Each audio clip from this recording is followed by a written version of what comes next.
Hi, Namaste. Today I'm going to read Volume 1, Book 1, Vedyesvarasamhita, Chapter 1, The Doubt of the Sages in the Shiv Puran. Om Vakrital Mahakaya Surya Koti Samparpani Revikram.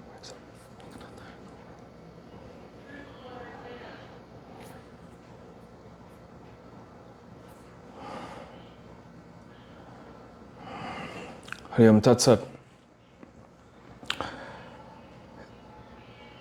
Benedictory prayer. I meditate on Shiva, the Lord of Ambika, Parvati, auspicious from the beginning to the end, having no parallel, the noble Lord, the unaging and the undying, the Lord of Atmans, the five-faced, and the dispeller of the five powerful sins. Vyasa said, sages of edified souls engage in truthful rites, powerful and blessed, performed a great sacrifice at the confluence of Ganga and Kalindi, Yamuna, in the most sacred city of Prayaga, a great holy center, the path that leads to Brahmaloka.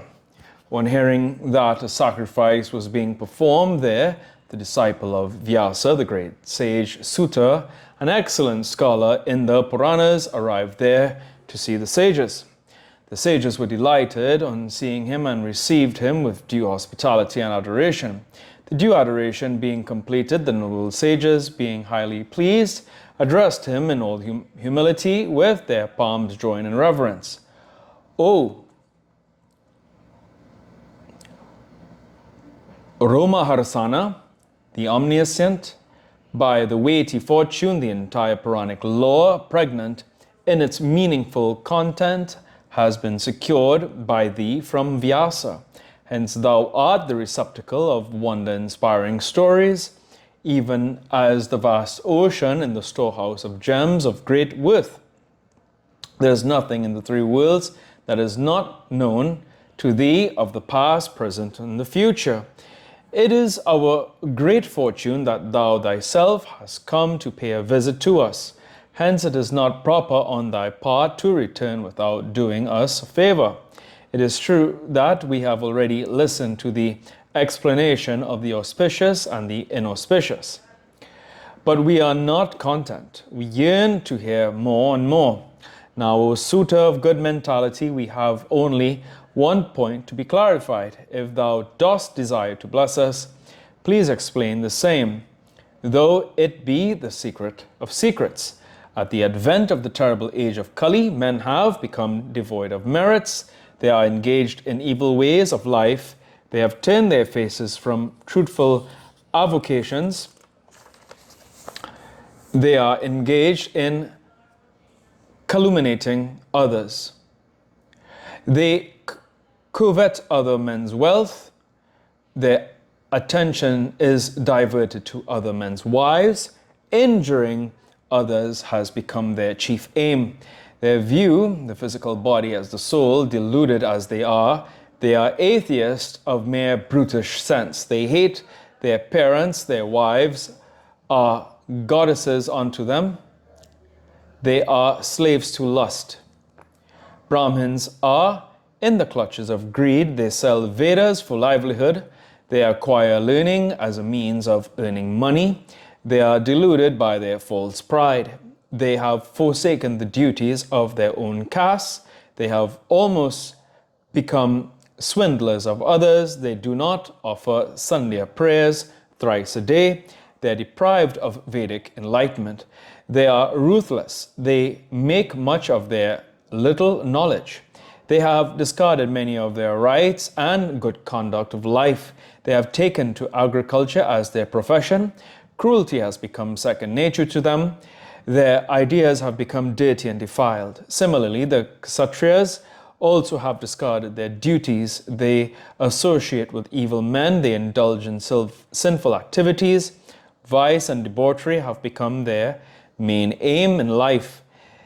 They have ceased to be valorous. They never take interest in virtuous welfare.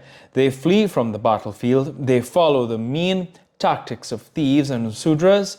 They are mentally enslaved by base passions. They have eschewed the practice of miraculous weapons. They never care to protect cows and Brahmins. They no longer consider it their duty to protect those who seek refuge in them. They always indulge in brutish sexual dalliance with their damsels. The good virtue of protecting their subjects they have thrown overboard. They strictly adhere to sensual enjoyment. They are wicked annihilators of their own people. They rejoice in the harassment of all living beings. Vaishyas too no longer perform holy rites. They have cast off their traditional virtue. They have taken to crooked ways to earn more and more. They are now notorious for their malpractices with the weighing balance. They are no longer devoted to preceptors, gods, and Brahmins. Their intellect has become distorted, miserly, and tight-fisted. They no longer feed the Brahmins. They take delight in being the paramours of beautiful women. Squalid and filthy in their ideas and deluded by cupidity, they have lost clear thinking. They have abandoned their zeal for purta and other holy rites, such as digging wells, tanks, planting trees, and parks. Similarly, most of the Sudras have become depraved. Some of them show their interest in leading the life of Brahmins with shining forms and features. They too, in the confusion of their minds, have abandoned their traditional practices. In their eagerness to appropriate a Brahmanical splendor, they frequently perform penances. They cause infantile and premature deaths by their chanting of mantras. They worship the Salikrama stone and other things. They evince some interest in Homer's too, but in their thoughts and actions they are crooked and antagonistic. They calumniate the Brahmins. Rich people indulge in misdeeds. Learned people take perpetual delight in disputations. Those who conduct discourses in holy narratives and expound virtuous rites of worship themselves abandon virtuous practice of the same. Haughty persons assume the feature of noble kings. Those who liberally give do so with a lot of fuss and haughtiness, thinking themselves to be great lords and treating the Brahmins and others as their servants. Devoid of the strict observance of their traditional duties and virtues, the foolish people have brought about an admixture of various castes. Cruel in thought and obsessed by false prestiges, people have discarded the fourfold system of social classification. Deluded people, wrongly considering themselves highborn, perform certain good rites, which result only in the upset of the caste order and downfall of all people. Women too generally misbehave and err. They slight their husband. They are inimical to their fathers-in-law. Fearlessly, they pursue their nefarious activities. They indulge in foul, coquettish gestures. They are carried away by amorous dispositions. Their conduct is bad. They pursue illicit connections with paramours. They turn away from their own husbands. As for sons, they are invariably wicked without any filial affection. They take lessons in ignorant activities and succumb to various ailments. O Sutta, how can these deluded people who have abandoned their traditional virtues get salvation here and hereafter? Hence our minds are always agitated. Indeed, there is no virtue equal to helping others. Since thou art conversant with the essentials of all tenets, please tell us the easiest remedy for the immediate destruction of the sins of the people. Vyasa said, on hearing these words of the sages of sanctified souls, Sutta thought of Shiva and told them thus. Footnotes.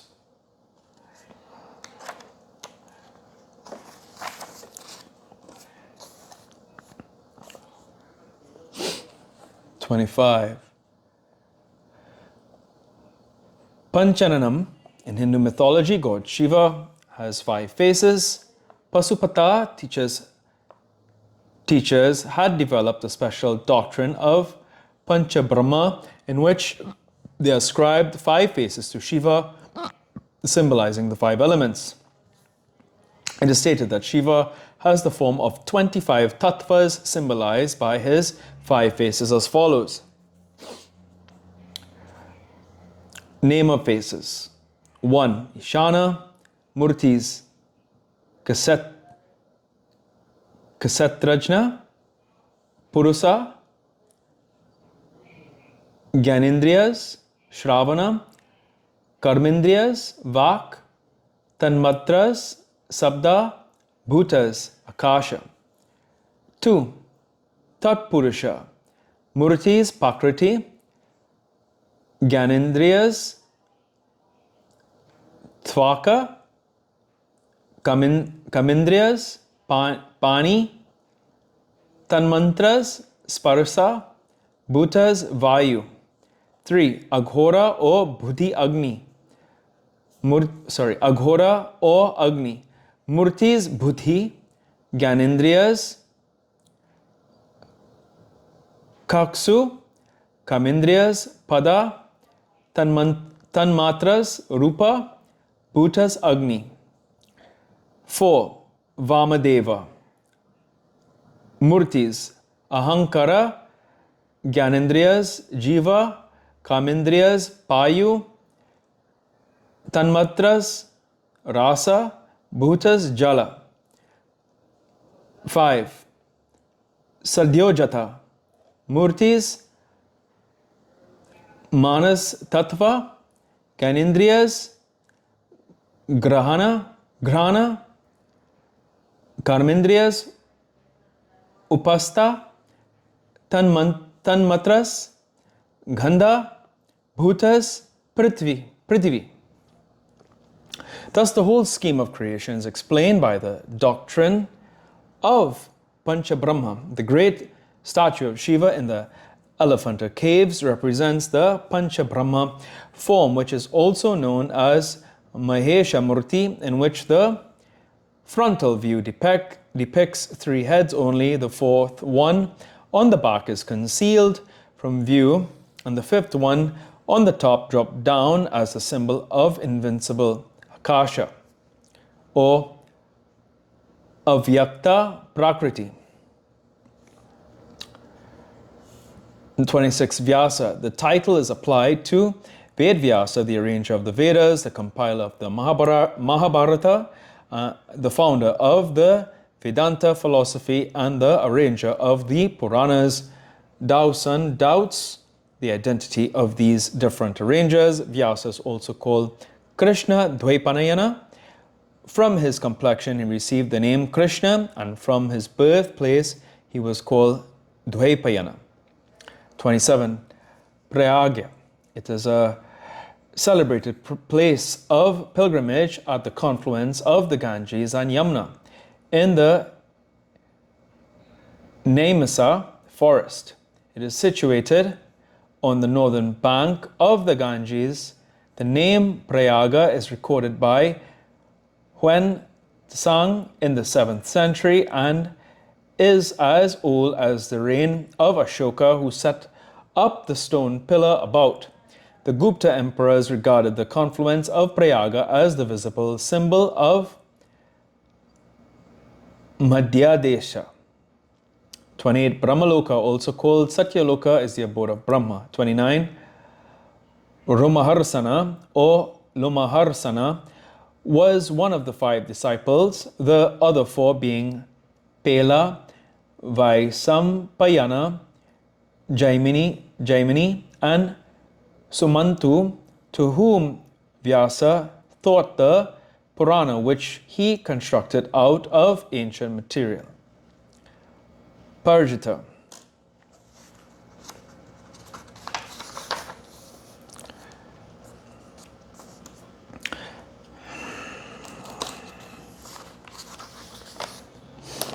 Here ends today's reading of the Shiv Puran. Om Prabhu Prananatam Vihum Veshanatam Chakanatanatam Saratavajam.